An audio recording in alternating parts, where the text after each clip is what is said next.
وہ صبح کے وقت اپنی بقیہ بکریاں چراتا اور دوپہر کے وقت گھر آ کر کسی کام کی تلاش میں بازار کی طرف نکل جاتا۔ اس وقت کبھی اسے کام مل جاتا، کبھی نہ ملتا، لیکن کسی بھی طرح سے وہ اپنے ماں باپ کے لیے کھانے کا بندوبست ضرور کر لیا کرتا۔ خود چاہے اسے کئی دن فاقوں میں گزارنے پڑتے، لیکن وہ کبھی اپنے ماں باپ پر یہ بات ظاہر نہ ہونے دیتا۔ وہ یہی کہتا کہ وہ باہر سے کھانا کھا کر آیا ہے۔ یوسف کی زندگی بہت مصیبتوں کا شکار ہو چکی تھی۔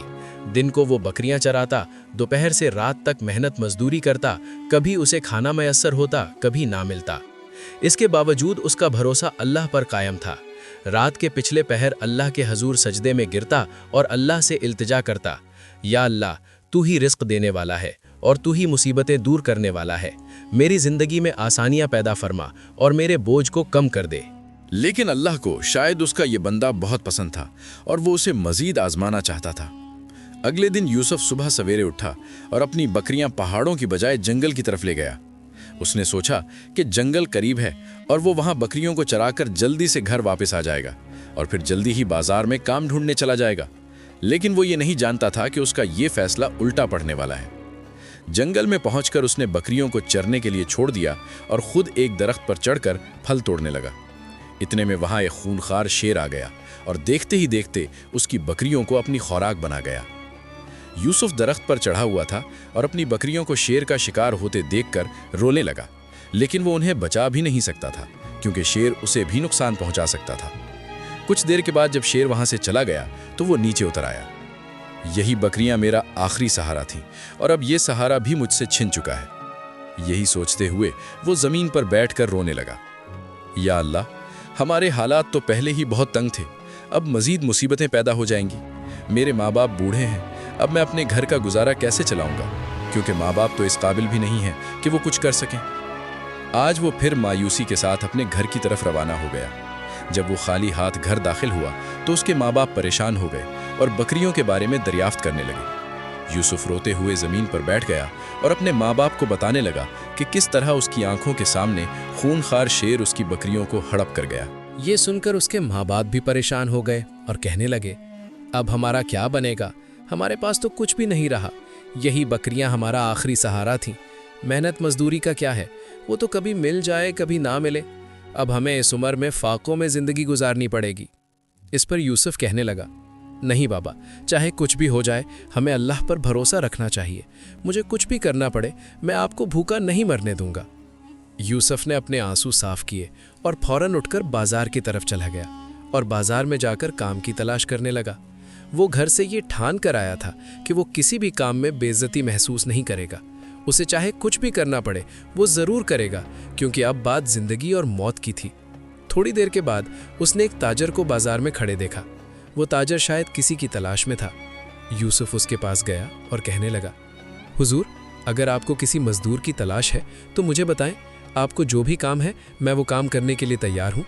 اس پر وہ تاجر کہنے لگا، نہیں، مجھے کسی مزدور کی تلاش نہیں، میرا مال کل بغداد سے آئے گا۔ اس وقت مجھے کسی ایسے نوکر کی تلاش ہے جو میرے گودام کی صفائی کر سکے تاکہ مال آنے سے پہلے گودام مکمل طور پر صاف ستھرا ہو جائے۔ یوسف کہنے لگا، حضور، میں آپ کا گودام صاف کر دیتا ہوں۔ تاجر نے اس سے کہا، تم شکل و صورت سے کوئی اتنا معمولی نوکر تو نہیں لگتے، تو پھر تم یہ کام کیوں کرنا چاہتے ہو؟ یوسف نے جواب دیا، حضور، میں مجبور ہوں اور اس وقت میں اس سے بھی کم تر کام کرنے کے لیے تیار ہوں، کیونکہ میں اپنے ماں باپ کو بھوکا نہیں مار سکتا۔ یہ جواب سن کر تاجر کو سمجھ آ گئی کہ یوسف بہت مجبور ہے، اس لیے اس نے دوبارہ کوئی اور سوال نہ کیا اور اسے گودام کے اندر لے گیا۔ کچھ ہی دیر میں یوسف نے سارے گودام کو صاف کر دیا۔ گودام کو صاف ستھری حالت میں دیکھ کر تاجر بہت خوش ہوا اور کہنے لگا، میں ہر ماہ گودام کی صفائی کرواتا رہتا ہوں، لیکن آج تک کسی نے اتنی صفائی اور ایمانداری سے کام نہیں کیا۔ میں گودام کی صفائی کے ہمیشہ 1 دینار دیا کرتا ہوں، لیکن لو، تمہیں 2 دینار دیتا ہوں۔ یہ 1 دینار تمہاری ایمانداری کا بدلہ ہے۔ یوسف 2 دینار لے کر خوش ہو گیا اور اس تاجر سے کہنے لگا، آپ ابھی بتا رہے تھے کہ آپ کا مال کل آئے گا اور یقیناً آپ کو کسی مزدور کی بھی تلاش ہوگی جو آپ کا مال گودام کے اندر لے جا سکے۔ کیا آپ مجھے یہ ذمہ داری سونپ سکتے ہیں؟ تاجر کہنے لگا، ہاں ہاں، کیوں نہیں، مجھے یقین ہے کہ تم وہ کام بھی بڑے اچھے طریقے سے انجام دو گے۔ کل تم اسی وقت مجھے اس گودام کے پاس ملنا۔ یوسف نے تاجر کو سلام کیا اور نان بائی کی دکان کی طرف چل پڑا، جہاں سے اس نے اپنے ماں باپ کے لیے کھانا خریدا اور پھر گھر جا کر اپنے ماں باپ کے ساتھ بیٹھ کر کھانا کھانے لگا۔ یوسف کا باپ اس سے کہنے لگا، بیٹا میں بہت خوش ہوں کہ ہمیں تم جیسا بیٹا ملا اور تم نے ثابت کر دیا کہ تمہارے پاس چاہے کچھ بھی نہ ہو پھر بھی تم رزق کما سکتے ہو۔ میری دعا ہے کہ اللہ تمہیں اتنا عطا کرے کہ تمہیں کبھی بھی محنت مزدوری نہ کرنی پڑے۔ اگلے دن یوسف اسی وقت بازار کی طرف گیا تو اس نے دیکھا کہ اس تاجر کا قافلہ گودام کے پاس ابھی رکا ہی تھا۔ یوسف نے قریب جا کر تاجر کو سلام کیا۔ تاجر اسے دیکھ کر خوش ہو گیا اور کہنے لگا، تم بالکل صحیح وقت پر آئے ہو، مال پہنچ چکا ہے، تم اسے جلدی سے گودام میں رکھ دو۔ یوسف فوراً کمر کس کر سامان اٹھانے لگا اور گودام میں رکھنے لگا۔ کچھ ہی دیر میں یوسف نے تاجر کا سارا مال گودام میں ترتیب سے رکھ دیا۔ یہ دیکھ کر تاجر بہت خوش ہوا اور یوسف سے کہنے لگا، تم بہت کام کے آدمی ہو۔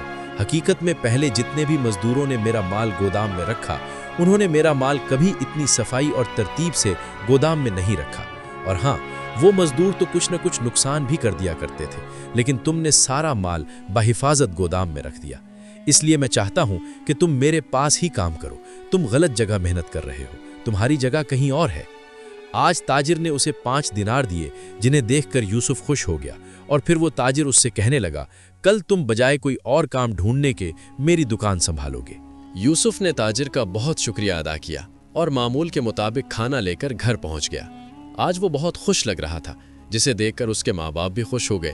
کھانا خریدنے کے بعد جو پیسے بچے تھے، یوسف نے وہ پیسے اپنے باپ کے ہاتھ پر رکھے اور کہنے لگا، بابا مجھے کام مل گیا ہے، اب بہت جلد ہمارے حالات بدل جائیں گے۔ یوسف کی ماں اسے ڈھیروں دعائیں دینے لگی۔ اگلے دن یوسف تاجر کی دکان پر پہنچ گیا۔ تاجر نے سارے دکان پر کام کرنے والوں کو اکٹھا کیا اور کہنے لگا، آج سے دکان کی نگرانی اور حساب کتاب کا کام یہ نوجوان کرے گا، تم سب اس کے ماتحت رہو گے۔ یہ سن کر یوسف بہت خوش ہوا۔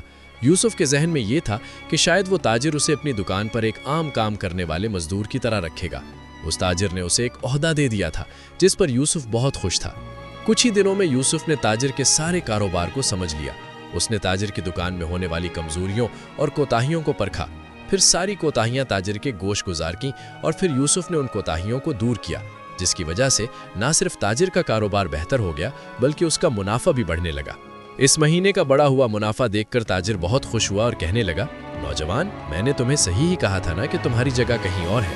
تاجر نے یوسف کے ہاتھ میں 300 دینار کی ایک تھیلی پکڑائی اور کہنے لگا، یہ تمہاری ایمانداری، محنت اور سچائی کا صلہ ہے، اسی طرح تم ایمانداری سے کام کرتے رہو، تم بہت آگے جاؤ گے۔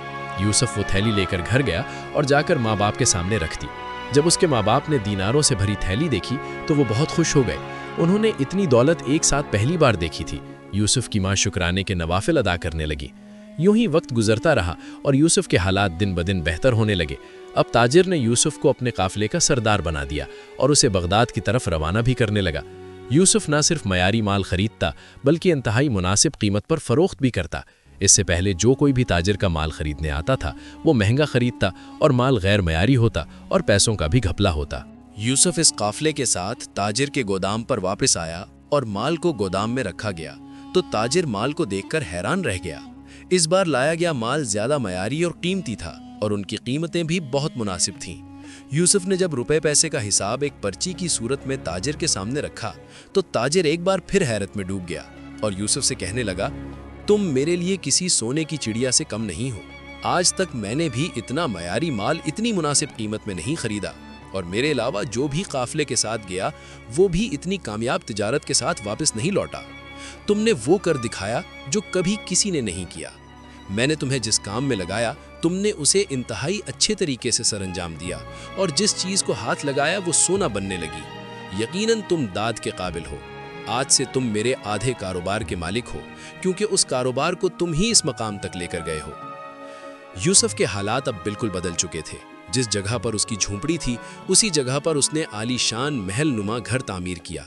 وہ لوگ جو یوسف کے خوابوں کا مذاق اڑاتے تھے اب وہ اسی کے در پر مدد مانگنے کے لیے آنے لگے، لیکن یوسف نے ان سے کبھی منہ نہیں موڑا بلکہ بڑھ چڑھ کے ان کی مدد کی۔ اس نے بہت سے غریبوں کے گھروں میں راشن تقسیم کیا۔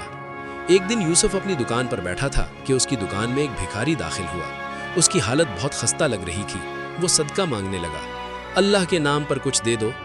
یوسف نے ایک سکہ اس کی طرف بڑھایا تو سکہ پکڑنے کے بجائے وہ بھکاری یوسف کو دیکھ کر سکتے میں آ گیا۔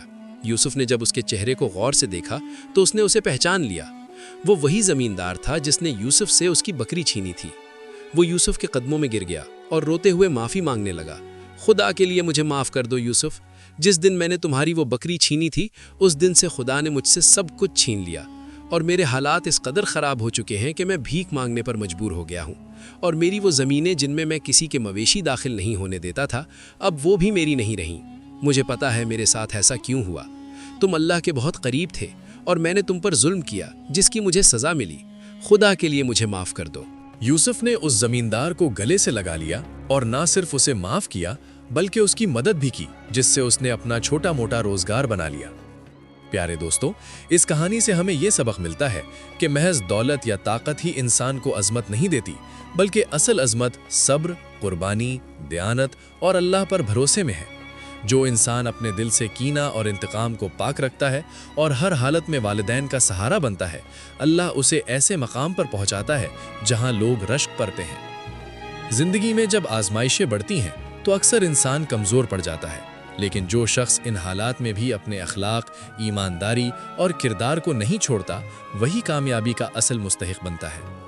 پیارے دوستو، سچائی، صبر، خدمت اور اللہ پر یقین ہی کامیابی کی کنجیاں ہیں۔